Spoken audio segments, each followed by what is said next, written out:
सभी धम बंधुओं को वैकुंठ कल्याण सत्संग में आप सभी लोगों का स्वागत है।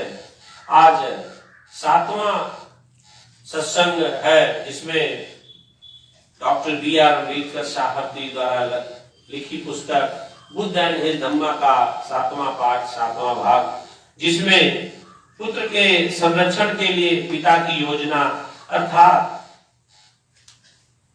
राजा शुद्धोधन अपने पुत्र सिद्धार्थ गौतम के लिए बहुत ऐसे संरक्षण के लिए विचार व्यक्त करना चाहते थे और व्यक्त किया उन्होंने उनके संरक्षण के लिए। उसी क्रम में आज किस तरह से उन्होंने पुत्र के संरक्षण के लिए पिता की क्या योजना थी, कैसे उन्होंने सिद्धार्थ गौतम को एक राजा के रूप में देखना चाहते थे। तो राजा प्रसन्नजित राजा प्रसन्नजित जो थे वो बहुत ही प्रसन्न थे और राजा शुद्धोधन भी प्रसन्न थे। जब उनका विवाह यशोधरा से होने के बाद वह दोनों राजा बहुत ही प्रसन्नचित्त थे। तब पुत्र का विवाह हो गया और वह गृहस्थ जीवन में अपने आप को स्वीकार लिए। किंतु साथ ही असित मुनि की जो भविष्यवाणी थी वह उनके दिमाग में हमेशा रहती थी कि कहीं मेरा लड़का असित मुनि की बताई हुई रास्ते पर मानव कल्याणकारी नीतियों में न चला जाए, कहीं वो सन्यासी न बन जाए, यह उनके दिमाग में हमेशा था। यह बात सत्य है कि किसी के मन में अगर भय पैदा हो जाए, डर पैदा हो जाए, तो वह डर जरूर एक दिन हावी हो जाती है। इसलिए डर से बच के रहना चाहिए। जो भय भविष्यवाणी भूत की थी उस तरह से उनका पीछा नहीं छोड़ रही थी। उनके क्रियाकलापों से वह हमेशा आहत हुआ करते थे। फिर वो अपने बच्चे का भविष्य सुरक्षित रखने के लिए राजपाट में उनका सहयोग करते थे। उस भविष्यवाणी को पूरा न होने देने के लिए उसने सोचा कि सिद्धार्थ गौतम को काम भोगों में बंधन में अच्छी तरह से बांध दिया जाए, यानी राजपाट में उपस्थित नृत्यनाओं को तरह तरह की उसमें भोग वासनाओं के लिप्त होने की तरफ उनको हमेशा तत्पर रहने के लिए प्रयास करते रहे। इस उद्देश्य की पूर्ति के लिए शुद्धोधन ने अपने पुत्र के लिए 3 महल बनवाए। एक ग्रीष्म ऋतु में रहने के लिए, दूसरा वर्षा ऋतु में रहने के लिए और तीसरा शीत ऋतु में रहने के लिए, यानी तीनों ऋतुओं के अनुसार उन्हें सुख वैभव की सारी चीजें उपलब्ध कराने के लिए 3 महल का निर्माण कराए।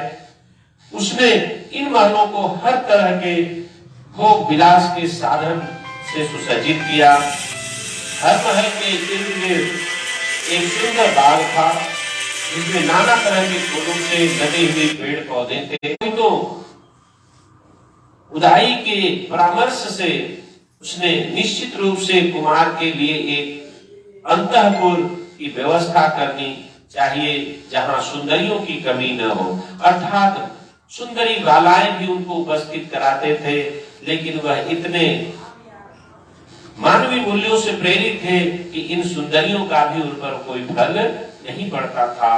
शुद्धोधन ने जब उदाई को कहा कि वह उन षोडशियाओं को संदेश कर दे कि वे कुमार का चित्त जीतने का प्रयास करें, अर्थात जो सुंदरियां थी, नृत्यनाएं थी, उनके चित्त और मन को जीतने के लिए हमेशा प्रेरित करने का प्रयास करने के लिए उन्होंने हमेशा उदाई को आदेशित किया करते थे।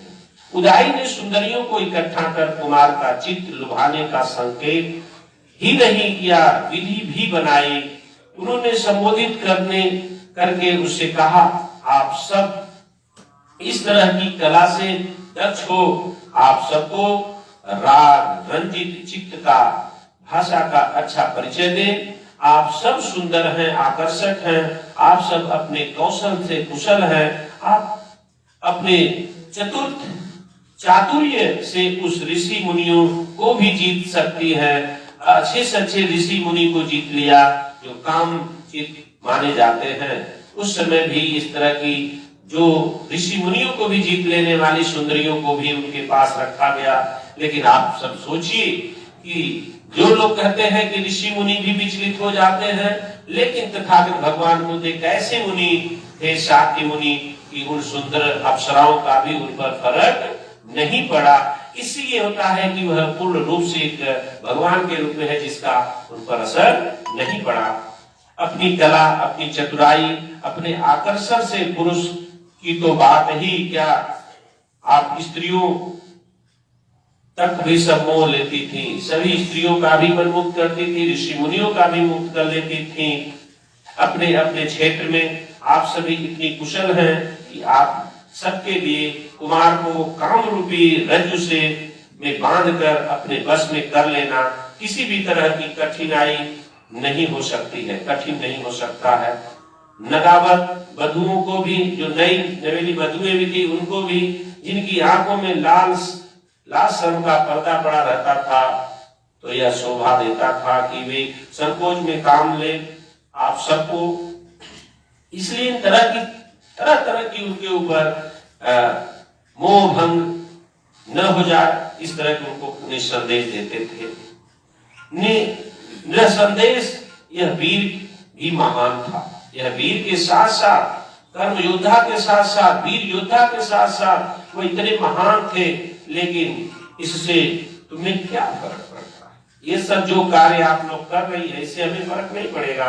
स्त्री का बल भी तो महान होता है, यही तुम्हारे दृढ़ संकल्प होना चाहिए। कहने का तात्पर्य है कि शुद्धोधन के बताए हुए जितने भी थे, वो तथागत भगवान बुद्ध जब नृत्यनाएं आते थे, उनको कहती थी कि आप लोग इतनी ताकतवर हैं, विद्वान हैं और सुंदरी हैं, आप लोग एक ताकतवर हैं, आप इस सुंदरी होकर के आप समाज में सही दिशा काम कर सकती हैं। आप हमें बुद्ध करने से अच्छा है कि आप समाज के हित में कार्य लगाइए, अच्छे से अच्छे उसको करिए। इन चीजों पर भी उनका फर्क नहीं पड़ता था। पुराने समय में काशी की एक वेश्या ने एक ऋषि को पथभ्रष्ट कर दिया और उसे अपने पैरों में लिपटा दिया।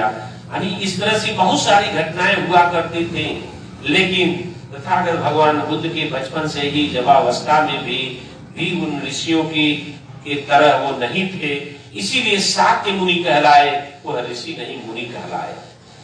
और इस महान ध्यानी प्रसिद्ध विश्वामित्र को भी ऋचासी नाम की अप्सरा ने 10 वर्ष तक जंगल में बंदी बनाकर, सोचिए कि उस समय कई ऐसे धर्म ग्रंथों में जो विश्वामित्र की घृतासी नाम की जो अप्सरा थी, वह भी 10 साल जंगलों में बना के रखी अपने मोह जाल में। ठीक इस प्रकार से अनेक ऋषि मुनियों को स्त्रियां रास्ते पर ले आई, और इस कुमार के तो अभी तारुण अवस्था है, जुआवस्था है, प्रथम पहर में मैं पैर पर ही रख दूंगी, उनको झुका के रख दूंगी, आप लोग इस चिंता मत करिए। राजा से कहती थी, इतना तो कहना ही क्या है। जब यह ऐसा, तो तुम निधड़क होकर प्रयास करो ताकि राज्य परिवार की परंपरा बनी रहे, अर्थात राजकुमार किसी भी तरह से विचलित ना हो, राजमोह से विचलित ना हो। ये सबसे ज्यादा अस्त्र शस्त्र की तरह को इस्तेमाल किया गया, सौंदर्य प्रसाधन। जितनी भी अप्सराएं थी उनके राजकाल में, अन्य देशों से भी उन्होंने मंगा लिया कि ताकि इनको प्रेम जाल में, सुंदरी शादी होने के बाद भी मोह जाल में फंसाए रखे।